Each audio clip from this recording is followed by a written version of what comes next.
Hello, everyone. Welcome to the Around the Big Ten podcast. I'm Mark Givler, joined as always by Chip Minnick. We are continuing here with our 2025 schedule analysis of all 18 Big Ten teams. Today's episode is going to focus on Rutgers. Greg Schiano continues his work to try and rebuild the program for a second time and get it back to where he had it previously. And, he feels like it's close, doesn't it? It feels like there's like one couple plays here and there, maybe one more difference maker from a talent perspective, but doesn't it feel like he's kind of on the doorstep? He does. It does. He certainly kind of has a mindset and a mold of what he wants. I mean, just kind of a very efficient offense, typically, in terms of running the ball, being a defensive coach. Traditionally, Schiano, his teams, they're not necessarily the most talented, but they're pretty fundamentally sound. So I think he's getting more and more of his guys. And what I mean by that is what made him successful his first time, I think the second time is, finding those New Jersey guys that maybe, I'm not trying to sound that they aren't worthy of higher offers, but try and get the guys that take a little bit more pride in staying closer to home and building up the Scarlet Knights. That's what worked for him the first time he did it with Rutgers. Yeah, and so look, let's dive into the schedule here. It's interesting. It's interesting. Like there's some sections where it's like, oh, they could go on a little bit of a run here, and then there's some areas where it's like, yikes. Like, how do you look at this as kind of your first reaction, kind of looking at the schedule? My first reaction is that their non-conference, I think, like somebody would be very, condescending to think, oh, okay, like Rutgers is going to just automatically go 3-0. And the reality is they're opening up at home. Now, granted, it's a Thursday night game against the Mid-American champion Ohio Bobcats. And then, for good measure, let's have our second non-conference game be against the MAC runner-up with the Miami, Ohio Redhawks. So those are not gimme games. I think the Norfolk State game, I think that they're in really good shape there. And then what is interesting to me is a Friday night game against Iowa. We'll see, what the environment should be like, but it's going to be crucial for Rutgers, for them to get off to a great start in their non-conference, because the Big Ten schedule certainly has its share of challenges. Yeah, so they start home Ohio, home Miami, Ohio, home Norfolk State, home Iowa, at Minnesota, bye week at Washington, home Oregon, at Purdue, at Illinois, home Maryland, at Ohio State, home Penn State. So, yeah, there's a lot to unpack here. The hope would be they start 3-0, but like you meant, like I think that Ohio game coming out of the chute is like, better be ready. Like that's a game they better be ready for. The Iowa game's interesting. I think that's a big one for them. If they could start 4-0, I think that changes the complexion of their season. They do get Maryland and Purdue, who in my mind are two. I think Maryland, Purdue, and Northwestern are kind of the bottom tier of the league this year. Mm-hmm.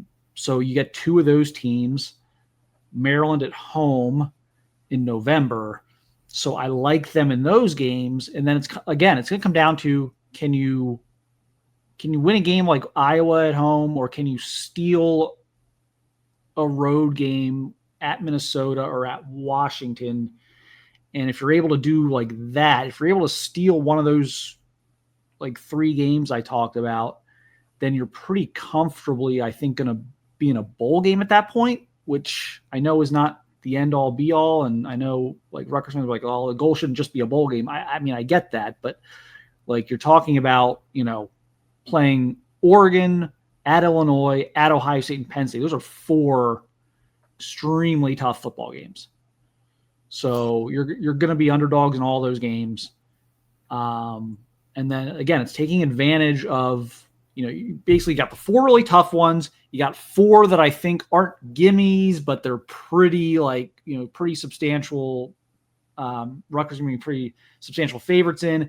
It's going to be those middle four. It's gonna be those middle four. It's gonna be Washington, Minnesota, Iowa. Can you Illinois? Can you find a way in like 2 or 3 of those games? And let's not forget, Rutgers had Illinois beat last year. Yes. That you want to talk about a game that if you're Rutgers that you just kind of lament, they quite the expression about, snatching defeat from the jaws of victory. That to lose the way that they did. But I agree. I think it's crucial that they get off to a 3-0 start. I think the Iowa game represents a tremendous opportunity to get 4-0. And I like the way you put it, that it could potentially change the complexion of their season. When you look at their schedule, the fact that they do go to Purdue, and I agree with you. I think Purdue is going to have a really difficult year. Maryland at home in November. So that's 5 wins there, potentially. That Iowa game, like you said, the Illinois game could make it, 6 or 7. But I think getting to a bowl game, I'm not trying to say that should be the only goal for Greg Schiano and his program. But when you look at that schedule, I think realistically, it's a challenging schedule. I think if they can get to at least 6 wins, that's a pretty solid year. Yeah, I agree. And like I said, I don't know if that will upset Rutgers fans that the bar's not a little higher. I just think with kind of 4 premier teams on the schedule, it's gonna be hard. I think it's gonna be hard to just throw up an 8-4 or a 9-3 this year. But how are they gonna be able to replace Kyle Monangai? Like there's some questions here, and we should find out pretty quickly with the Iowa game there in the middle of September, and even just coming out of the gates with Ohio. I think will be an interesting game. That'll be a game they need to be ready for. Okay, Chip. Best case scenario, worst case scenario for the 2025 Rutgers Scarlet Knights. Okay, I'm going to say best case scenario. I kind of alluded to it a moment ago. I think they get to, I'm just going to say, 7 wins.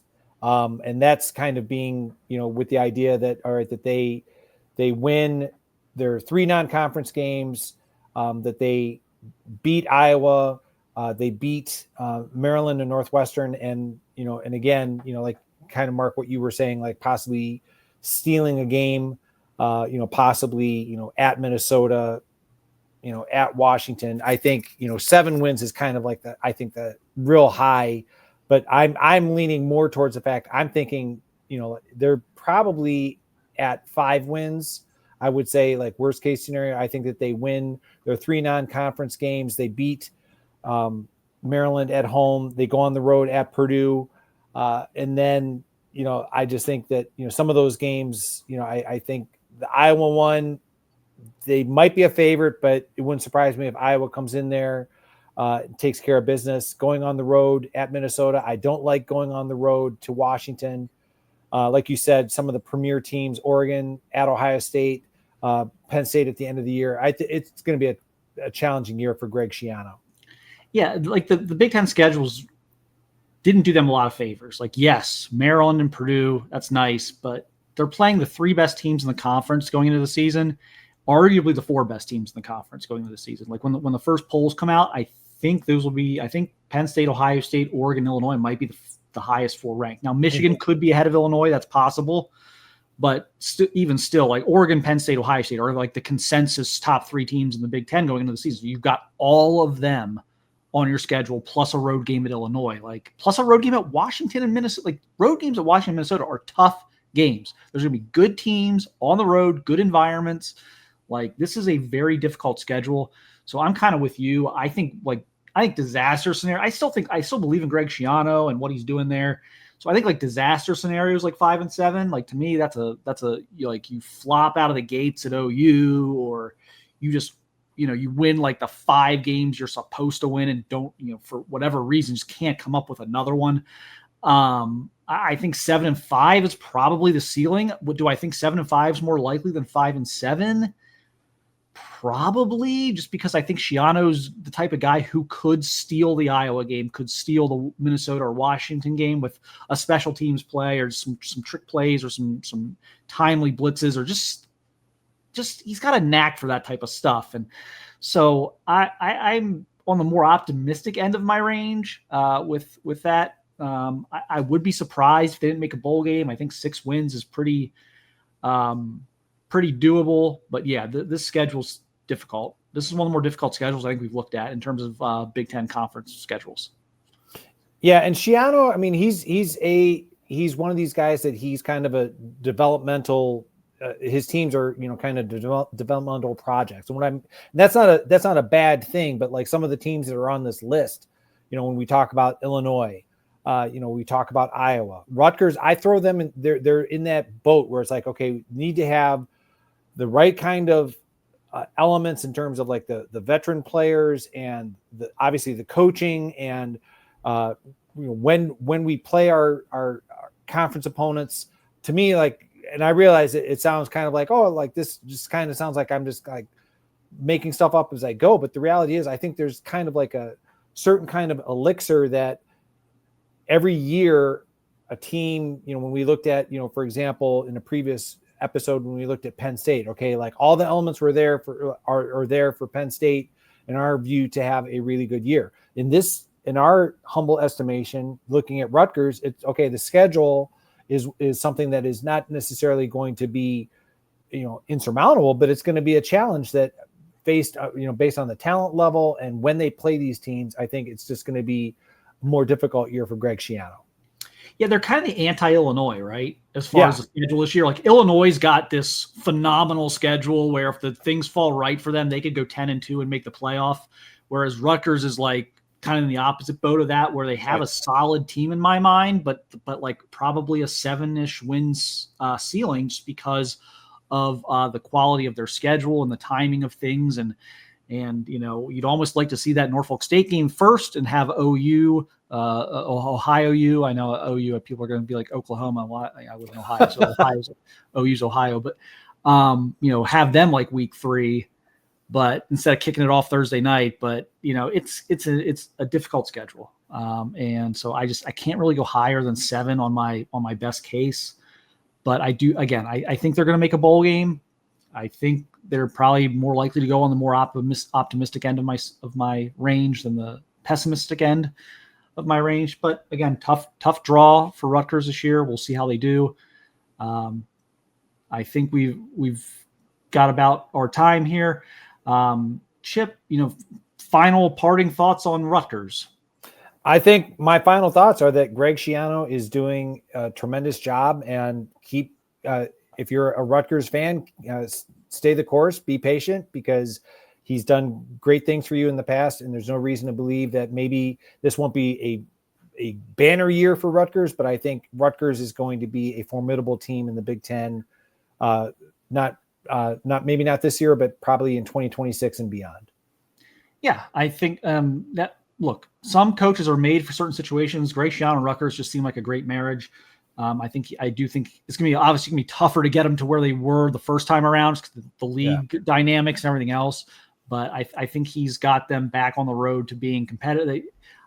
Every week that I watch them, I see a physical, competitive team. Like I don't really see them getting blown out, getting like out physicaled a lot. Like they do a lot of the things you're supposed to do. I just think they just got to, as you mentioned, they just kind of have to line up with, they got to get the right mix of schedule, experience, talent, just get it all aligned and for that 1 year instead of having, 2 out of the 3 components or something like that. Right. Or, and just, so we'll see how they do, but that's our wrap up of the Rutgers 2025 schedule. We'll be back with plenty more Big Ten schedule analysis for the 2025 season as we get closer to the start of media days and fall camp. Keep it locked in here at youtube.com/@SaturdayGlory. Thank you everyone for watching and listening, and we'll talk to you again soon.